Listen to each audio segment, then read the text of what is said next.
పునా పునా లేరా కాఫీ తాగుదు కానీ త్వరగా లే. కాలేజీ వెళ్ళవా ఏంది? నువ్వు మరీ ఓవర్గా బిహేవ్ చేస్తున్నావు. నేనేం ఓవర్ చేయట్లేదు. చేసిన తప్పుని క్లియర్ చేసుకుంటున్నా. నువ్వు చేసింది అప్ప క్లియర్ చేసుకోవడానికి తప్పు. టిఫిన్ అయిందా?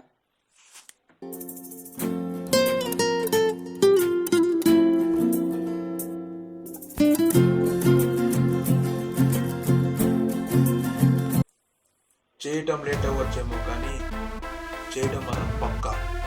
తెలుసు, పవర్ స్టార్ కాదు. తెలిసి ఉండాలి. అనుకున్నది చేస్తాం.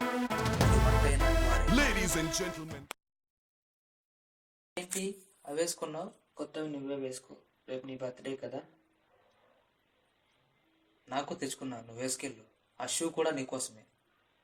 నాకు షూ అలవాటు లేదని తెలుసుగా.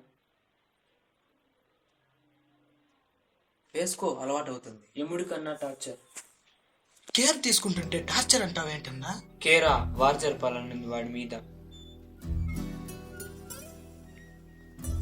ఏంటన్నా మీది ఫ్రెండ్షిప్పా అన్నదమ్ముల రిలేషన్షిప్పా? గమనిస్తున్నా, రోజు కాఫీ ఇవ్వటం, టిఫిన్ పెట్టడం, బట్టలు ఉతకడం ఏంటి అసలు? ఒక అమ్మ కొడుకును చూసుకున్నట్టు, ఓ భార్య భర్తకు సేవ చేసినట్టు చేస్తున్నావు. మీ అన్యోన్యతకు ఓ అవార్డు ఇచ్చిన తక్కువే. నేను చేసిన ఓ చిన్న తప్పు నన్ను రామార్చింది. గుణ, 2 ఏళ్లుగా నీ చుట్టూ తిరుగుతున్నా, అయినా మార్చలేకపోతున్నాను మనసులో భావన. కాదు, 20 ఏళ్ళ తర్వాత వచ్చిన నా నోట మాట, నేను నడిచే బాట మారవు. మాటలు తెలుగుగా మాట్లాడుతున్నావు, అది నేను ప్రేమించడంలో వాడచ్చుగా. తెలివిగా ప్రేమిస్తే తెల్లారిలోపు వెళ్ళిపోతాం. ప్రేమ మైండ్కి సంబంధించింది కాదు, మనసుకు సంబంధించింది. అయితే ఆ మనసు నాకు లేదా? లేదని నేను అనట్లేదు, అయితే ఉందా? ఉందని చెప్పట్లేదు. అవయవ దానం చేసే వటి వాళ్ళు అవ్వచ్చేమో కానీ నీలాంటి వాళ్ళకు మనసు ఇవ్వకూడదు. తెలుసుకున్నావుగా, తెలుగుగా తప్పుకో. తెలివిగా తప్పుకోవడానికి ఏదైనా సమస్య, విమర్శ లైఫ్ లో ఒక్కసారి మాత్రమే కలిగే మనసు. అమ్మాయి లవ్ చేయాలంటే అందమైన మనసు ఉండాలి తనలా. అదే అబ్బాయి లవ్ చేయాలంటే సంపద ఉండాలి. అవి నా దగ్గర లేవు, పైగా సమస్యలు. ఇంతకాలం కోరుకున్న దారిదేనా? అవునరా, అమ్మకి ఎలా ఉంది? అమ్మ పరిస్థితి ఏం బాగోలేదురా. నిన్న కూడా హార్ట్ అటాక్ వచ్చింది. ఏం చేయాలో అర్థం కాలేదు.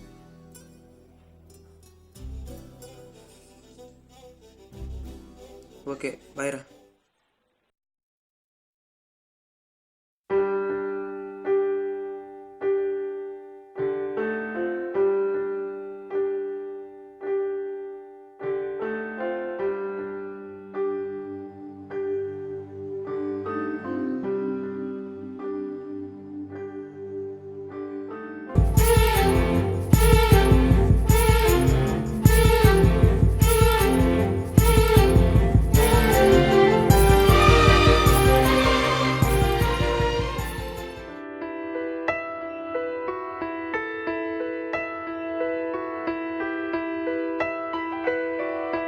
పెదవే పలికిన మాటల్లోనే తీయని మాటే అమ్మా. అమ్మ, నీకు ఒంట్లో బాగోలేదు, నువ్వు ఇంట్లో కూడా ఏ పని చేయొద్దన్నాను. అంట్లు కూడా నువ్వే తోముతావా? అంట్లు తోముతా, ఇంటి ముందు ముగ్గులు వేస్తా. నాకు నీ ఆరోగ్యం అవసరం. దానికి నేనేం చేయడానికైనా ఇవన్నీ ఆడపిల్లలు చేస్తావా? ఆడపిల్లకైనా మగపిల్లాడికైనా జన్మనిచ్చేదమ్మ. అటువంటి అమ్మకే కష్టం వస్తే ఆదుకోవడానికి ఆడైతే మగైతే. నన్ను ఇన్నేళ్లు బతికించింది డాక్టర్ల వైద్యం అనుకున్నాను, కాదు నీ గుణం అని ఇప్పుడే తెలుసుకున్నాను రా.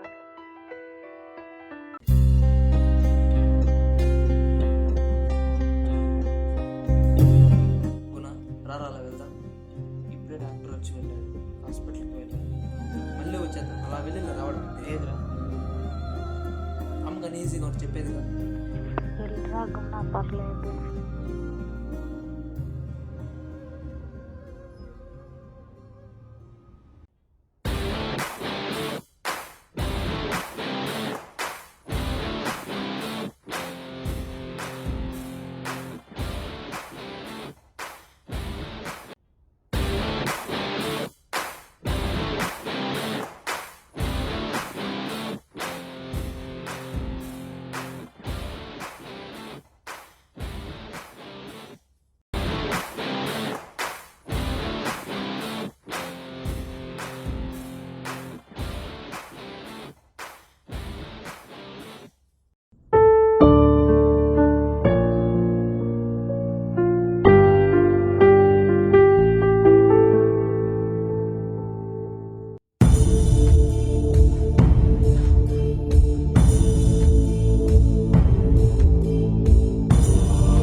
అమ్మ చనిపోయింది కూడా.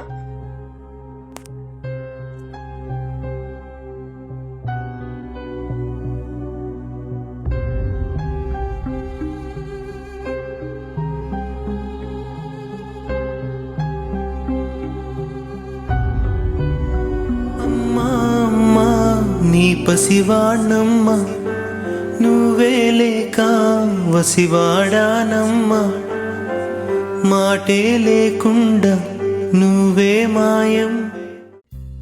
అమ్మా నువ్వు దైవాన్ని అర్థం చేసుకున్న నాకు జీవించే అర్హత లేదు. ఇంత పాపాన్ని మూట కట్టుకున్న నాకు బ్రతికున్న మిగిలేదు నరకం. ఆ మాట నువ్వు కాదురా నేను అనాలి. సారీ గుణ, నేను చేసిన ఈ తప్పుకి సారీ అన్న చిన్న పదం సరిపోదని తెలుసు, కానీ ఏ పదం వాడాలో ఎవరి పాదాల మీద పడాలో అర్థం కావట్లేదు. నేనేదో సరదా కోసం చేశా, కానీ ఆ సరదా ఓ వరదలా మారి ఓ మనిషి ప్రాణం తీస్తుంది అనుకోలేదు. పదం ఆరోగ్యానికి హానికరం తెలుసు, అది నాకు అనుకున్నా, కానీ ఇలా పక్క వాళ్ళకి ప్రేమను పంచే వాళ్ళకి అని కూడా అర్థం చేసుకోలేకపోయాను రా. నీదేం లేదురా, ఆ దేవుడికే నా మీద చిన్న చూపు. కళ్ళు మూసి తెరిచేలోపే కష్టం కళ్ళ ముందర వాలిపోయింది. ఊహ తెలియక ముందే ఊపిరి పోసిన నాన్న ఇప్పుడు ఇలా అమ్మ. డబ్బు ఎక్కువ ఉంటూ వ్యాపారం చేయొచ్చు, కానీ స్నేహితులతో ఇలాంటి సన్నివేశాలు చేయకూడదని అర్థమైందిరా. ఇంట్లో అనారోగ్యంతో ఆవేదన చెందుతున్న అమ్మ ఉండి కూడా ఎక్కువ సమయం నాతో గడిపేవాడివి. దానికి నేను ఇచ్చే బహుమానం ఇదారా? ఇంత తప్పు జరిగినా నాలో మార్పు రాకపోతే నేను మనిషినే కాదురా. అందుకే నువ్వు కష్టాన్ని అనుభవిస్తే కష్టాన్ని, ఆనందాన్ని అనుభవిస్తే ఆనందాన్ని, నీ అడుగు నీడని నేనై నీ చేసిన ఈ పాపాన్ని, నీ రూపాన్ని ఆరాధిస్తూనే కడుక్కుంటా. ఈ రోజు నుంచి నీకు నేను నువ్వు శాసించిన బానిసని.